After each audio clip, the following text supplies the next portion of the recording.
Bien, entonces vamos a retomar ahora la segunda parte de las modificaciones que pueden experimentar las proteínas. Entonces estábamos hablando de las chaperonas. Ya habíamos dicho que habían chaperonas en distintos compartimentos. Por ejemplo, aquí veíamos la citosólica y aquí veíamos las chaperonas mitocondriales. Lo que podemos ver en esta imagen es de algún modo una síntesis de lo que hemos observado hasta ahora. En este ejemplo es como se pliega y se ensambla un trímero de una proteína que en este caso es la HAO de la hemaglutinina en el retículo. ¿Ya? Eso da lo mismo, el tipo de proteína. Lo importante es que es una proteína que está formada por 3 cadenas polipeptídicas. Y si ustedes se fijan, lo que me muestra esta imagen es que cuando esta proteína se empieza a formar, cada subunidad proteica se sintetiza y se trasloca al retículo. Esa es la primera cosa. Eso es lo que me está mostrando eso. ¿Se fijan? Ahí está la membrana del retículo, aquí está el lumen, aquí está el ribosoma asociado y ahí está el traslocador proteico. Luego, ¿qué me muestra? Que si bien no ha terminado de ser traslocada completamente, o sea, comienza a entrar y de inmediato esta enzima, que es la oligosacaril transferasa, transfiere la cadena del oligosacárido desde el lípido de membrana, que era el dolicol, hacia la asparagina de la proteína en formación. ¿Se fijan? Donde lo hay recibe asparagina, ahí se pegan las cadenas del oligosacárido. Lo otro que me muestra es, por ejemplo, que ya por el hecho de estar ingresando dentro del retículo se está uniendo esta VIP que aparece ahí, que es un tipo de chaperona.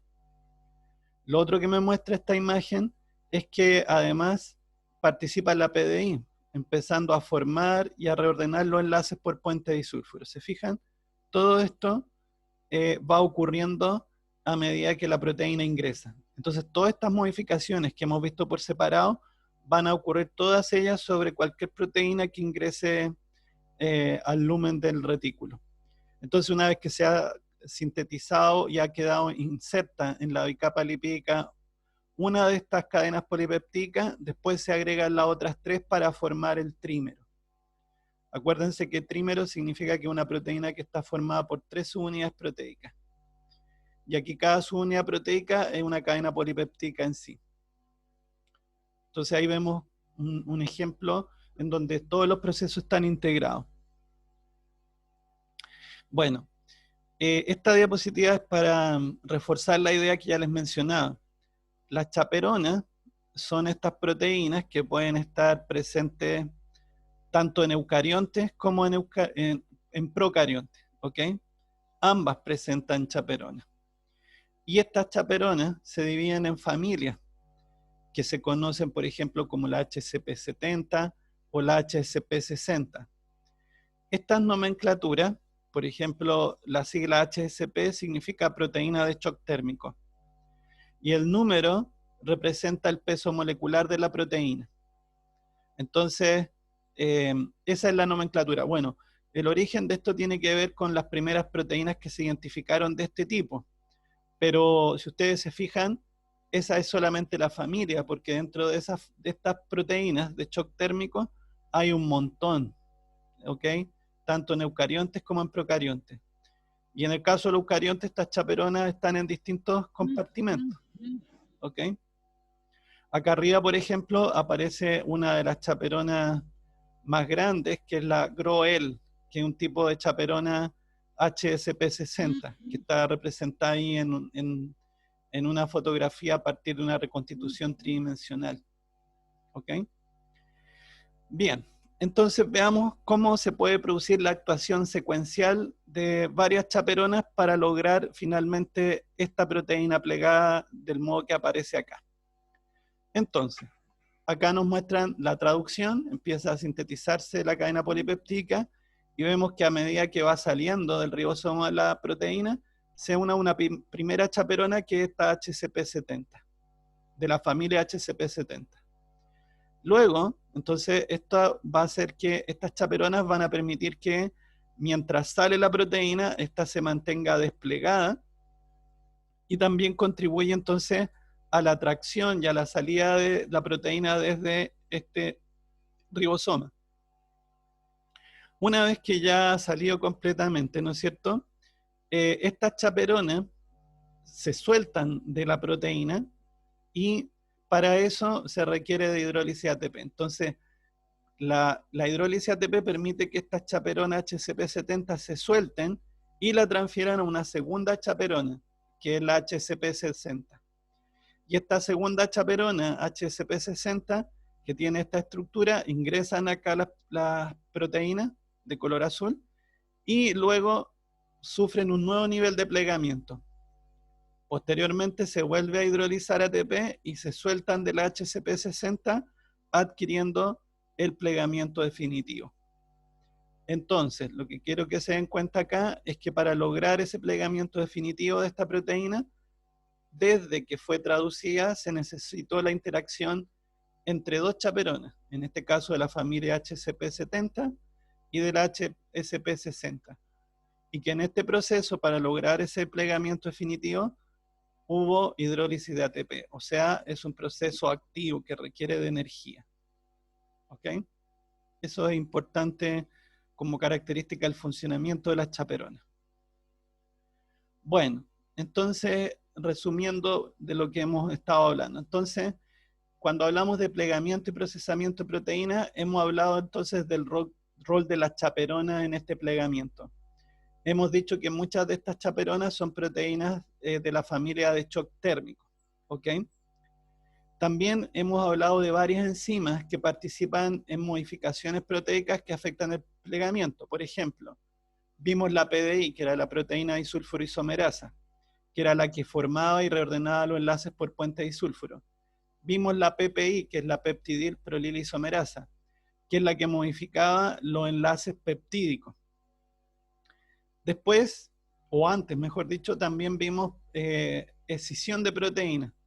Recuerden que en el mismo retículo endoplásmico rugoso estaba la peptidasa señal, que si ustedes recuerdan, siempre cortaba el péptido señal cuando éste estaba en el extremo, ¿sí?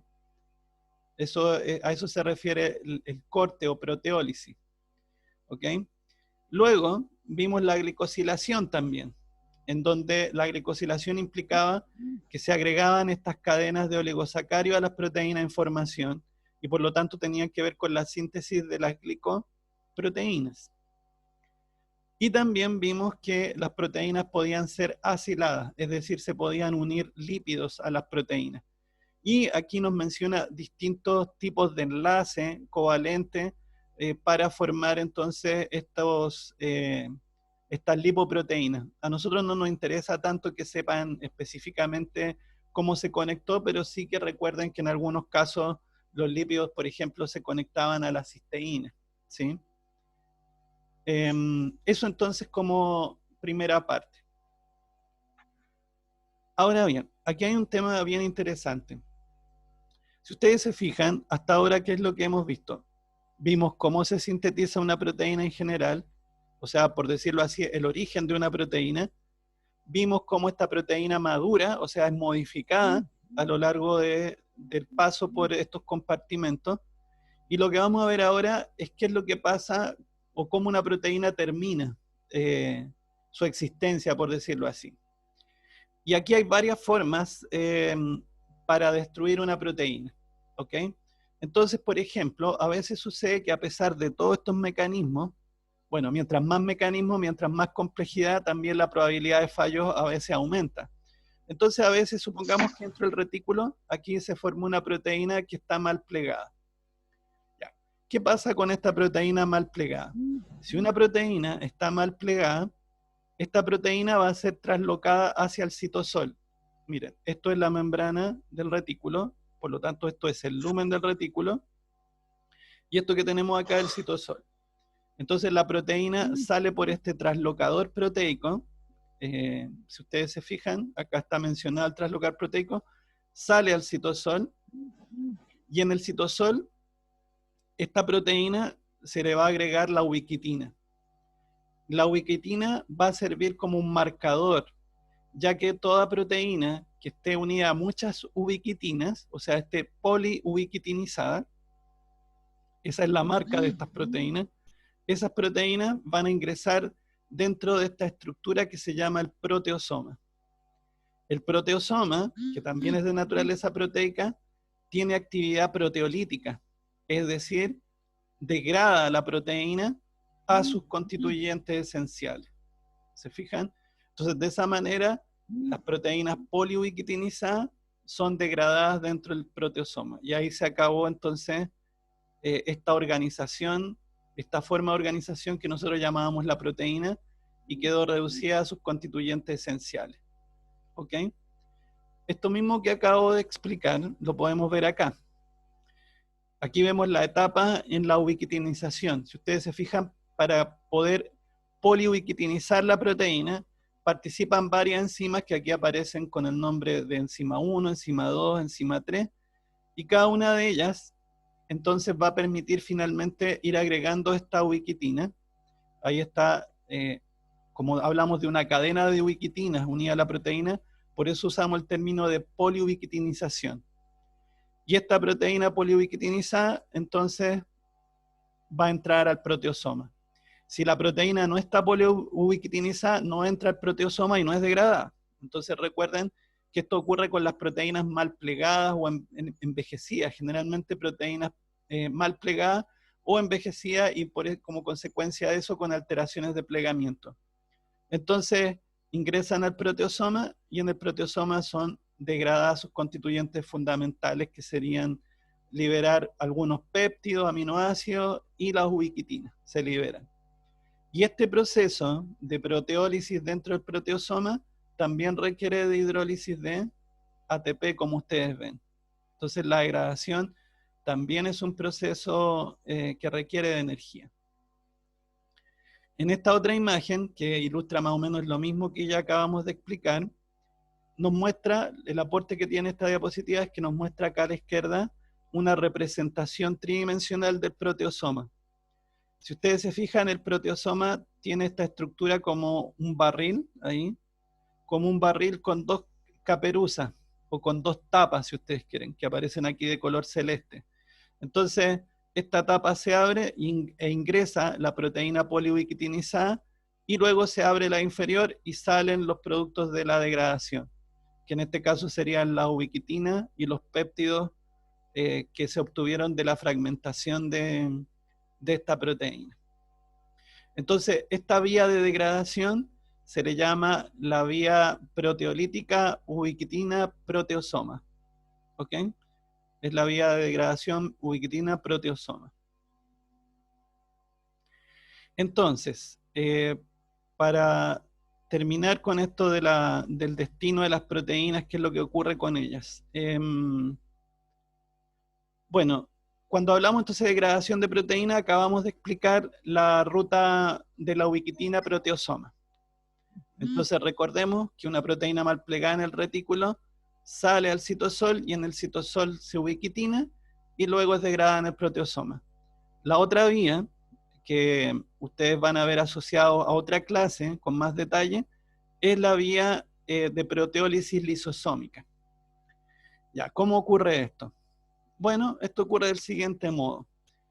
Cuando yo tengo organelos envejecidos en la célula, por ejemplo, mitocondrias o peroxisomas, estos organelos que también tienen proteínas dentro de su estructura, recordemos que todas las membranas que lo forman tienen proteínas, pueden ser degradados en la célula. Pero esa degradación puede ocurrir a través de otro organelo que se llama el lisosoma. El lisosoma es un organelo que tiene enzimas hidrolíticas en su interior y que funciona degradando los componentes de un organelo, por ejemplo, gracias a que se puede fusionar con vesículas membranosas que contienen el organelo de interés. Entonces, esto es relevante porque las enzimas lisosomales, al ser proteolíticas, podrían, si se liberaran al citosol, eventualmente podrían degradar otros componentes. Entonces, siempre que hay digestión intracelular, esta ocurre dentro de un compartimento membranoso. Entonces, si yo tengo un organelo como la mitocondria o el cloroplasto, la mitocondria o el peroxisoma que va a ser degradado, lo primero que hay que hacer, o lo primero que ocurre en la célula, es que queda rodeado por una membrana. Entonces la pregunta es, ¿y de dónde proviene la membrana que forma entonces el autofagosoma? ¿Qué sería esto? El autofagosoma. Bueno, la membrana la aporta el retículo endoplásmico liso. De la membrana del retículo endoplásmico liso, que está representado acá arriba, se forma una evaginación, se evagina y envuelve al organelo completamente. Al organelo o los organelos, porque a veces, además de mitocondria, pueden ir peroxisomas asociados. Entonces, de la membrana del retículo se produce esta evaginación que rodea completamente el organelo. Entonces nos queda ahora esta mitocondria, por ejemplo, rodeada por una membrana que se formó a partir del retículo endoplásmico liso.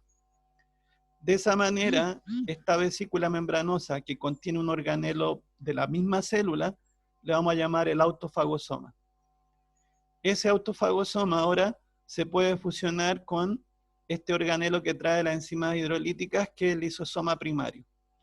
El lisosoma primario se fusiona con este autofagosoma y se forma el autofagolisosoma, que sería esto. O si ustedes quieren, el lisosoma secundario. ¿Y qué importancia tiene esta estructura o esta organización?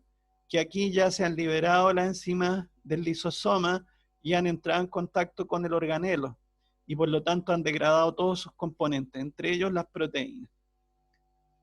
Entonces la vía de la proteólisis lisosómica sirve para degradar en el fondo las proteínas que forman parte de la estructura de organelos de la propia célula, como las mitocondrias y los peroxisomas. Entonces, esa vía, además de la vía ubiquitina-proteosoma, son las dos principales vías para la degradación de una proteína dentro de la célula. ¿Ok?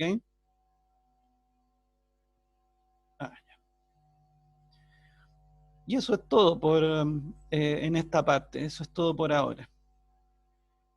¿Dudas o consultas sobre esta segunda parte? ¿O sobre la primera parte?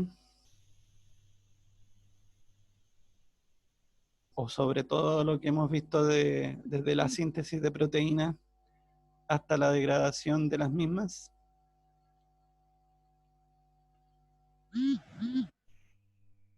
Bueno, mientras piensan sus dudas, les recuerdo que en el aula virtual están los videos con las animaciones de la traducción, tanto en eucariontes, que es la que más nos interesa, pero también puse la animación de la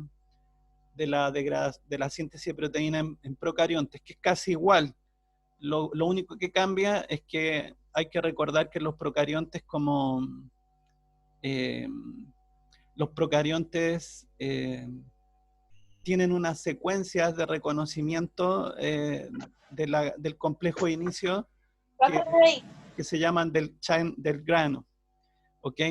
Es la única diferencia. En cambio, en los eucariontes iba al extremo 5'. ¿Ok? Y el primer aminoácido que se une en los eucariontes es metionina, y en los procariontes formilmetionina. Ahí están esas secuencias, y también puse animaciones que muestran el proceso de translocación que nosotros explicamos en la clase, pero también puse animaciones que ayudan a visualizar mejor esto, cómo funcionan las secuencias de inicio y paro de la translocación en el retículo. ¿Dudas? ¿Consultas? ¿Escucho?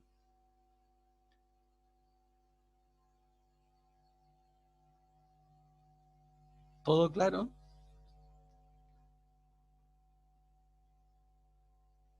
¿Nos queda tiempo aún?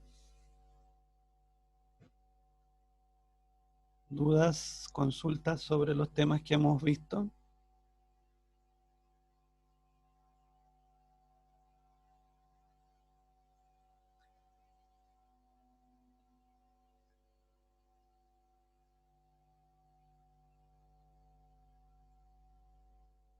¿No hay consultas? ¿Todo claro?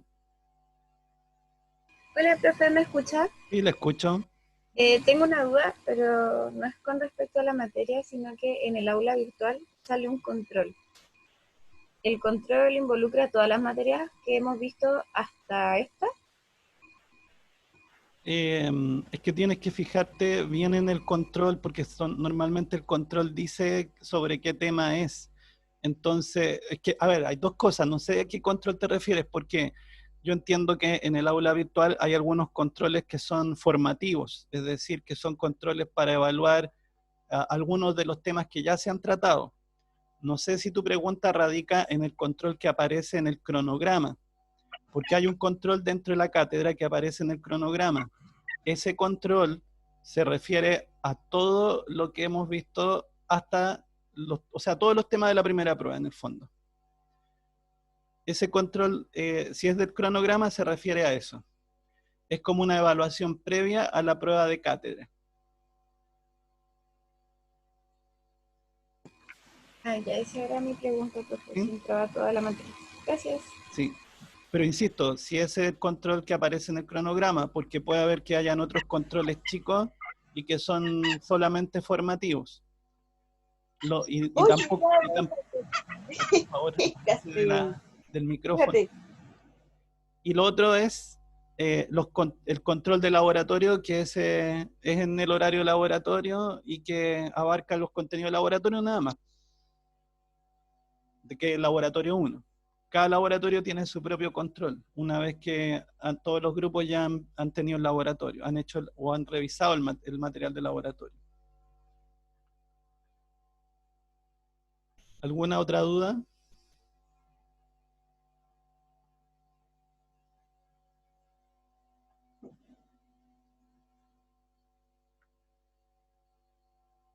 ¿No? Bueno, entonces estamos ya en la hora de término. Entonces, acuérdense de ir revisando el cronograma modificado para que sepan qué clase les toca qué semana. Y entonces nos estamos viendo en un próximo tema. ¿Ok? Que estén muy bien. Nos vemos. Chao entonces. Chao a todos y a todas. Ok.